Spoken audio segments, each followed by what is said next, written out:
Scarecrow video in Seattle might be the last of its kind. Can it survive? There is a story Russell Williams likes to tell about his favorite video store. It was the mid-1990s, and Mr. Williams, a Seattle computer game executive, was searching for a place to rent vintage films. He was thrilled his curiosity was piqued.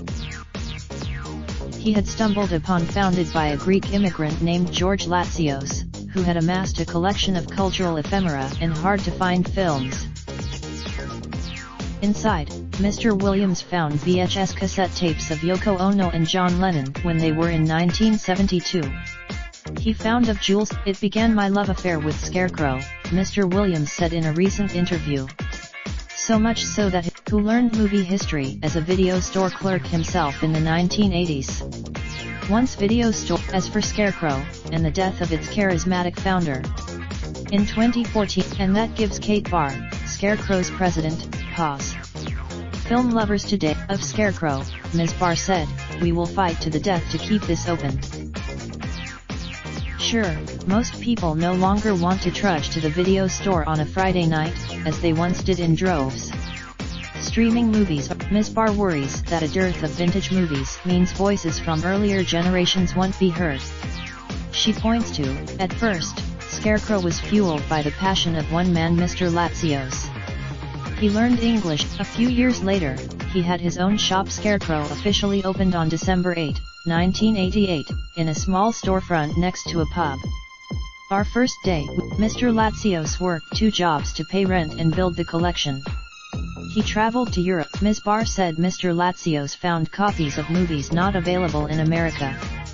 One was Song of Success eluded Mr. Latsios until the mid-1990s, when word of his collection spread to Hollywood and beyond. By then, that's when we became a destination for people who couldn't find stuff, Ms. Soriano said. Quentin Tarantino showed up, she said. Roger Ebert. In 1995, Mr. Latsios learned he had brain cancer and began buying every movie he could get his hands on. Soon after, everyone was mad, she said. I was mad. His buying spree was too much for the store to bear, and in 1998, Scarecrow filed for bankruptcy. By then, after the sale, Mr. Latsios and Ms. Soriano divorced. He moved back to Greece. He wanted Scarecrow to be a monument to his life, Mr. Williams said. Scarecrow's money woes, though, persisted, fueled by the decline in home video rentals. Convenience and pride. In October 2013, Mr. Tostovan and Ms. McDonough. Video rentals. Scarecrow has never been about making money, but it has to support itself, they wrote. It's no longer doing. Rentals jumped the next month, Ms. Barr said, then plummeted. 4 months later, running Scarecrow, Ms. Barr said, is harder than she imagined. The store has added, it's odd, Ms. Barr said. But filmmakers and raindrop, truck top, smoking, no cooking the hot pot. Fucking on your bitch, yeah, that. Looking up, open the park pot.